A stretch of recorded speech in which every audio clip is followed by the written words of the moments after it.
Okay, I just wanted to go back and talk for a minute about our multiple ways to view a search and just talk about the difference between state space graphs and search trees.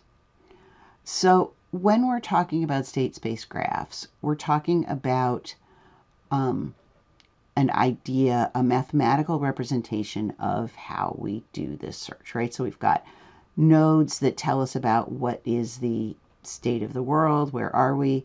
The arcs, the arrows represent the results of the operations that we do, and the goal test, remember, is this Boolean test that can tell us whether a node is a goal node or not, right? So here, for example, is the a view of different states in the eat all the dots problem that we talked about in class. So, for example,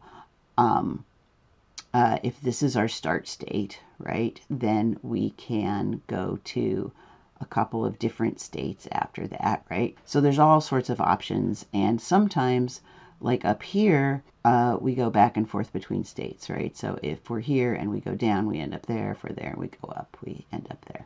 Every state only appears once in our state space graph, and if we're talking about a realistic big problem, not the problems that we're going to do in class, then usually you don't build the whole graph in memory all at once, but don't worry about that right now. Okay. Here's a different state space graph that we're going to use just to talk about a little toy problem where that's the start state and that's the only goal state. Okay. If we have a search tree, what we do is we put the start of the our start state at the very top, and then we say, where can I get to from my start state?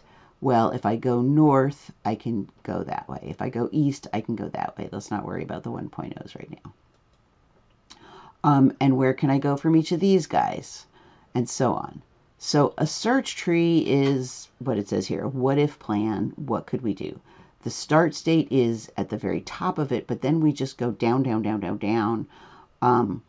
And again, in a realistic problem, we don't usually build the whole tree. So if this is my state space graph, in my state space graph, I only have each node appear once, right? So if we want to say, how do I get to A? And we're looking at our state space graph, there's only one A there, but we can follow the graph to say, well, I start at S and I go DBA, or I start at S and go SDCA. But when we look at our search tree, you can see that A actually appears on the search tree twice, and it's sort of explicitly telling us we go S to D to B to A, or S to D to C to A. So the question is, if I have this 4-state graph, right, and I'm starting at S, how big is the search tree for this graph? And the answer is that, let's see, I could start at S and go to A or B, right? And from A and B, I could go from A to B to G, or from B I can go to A to G, which means that from B I could go to A to G, and from A I could go to B to G, and I keep on going. And so it turns out that for this very small graph, the search tree is infinitely big, right? And that's just the important thing that I want you to remember, is that the graph just has every state once. When we're talking about a search tree, now we may have repeats, etc.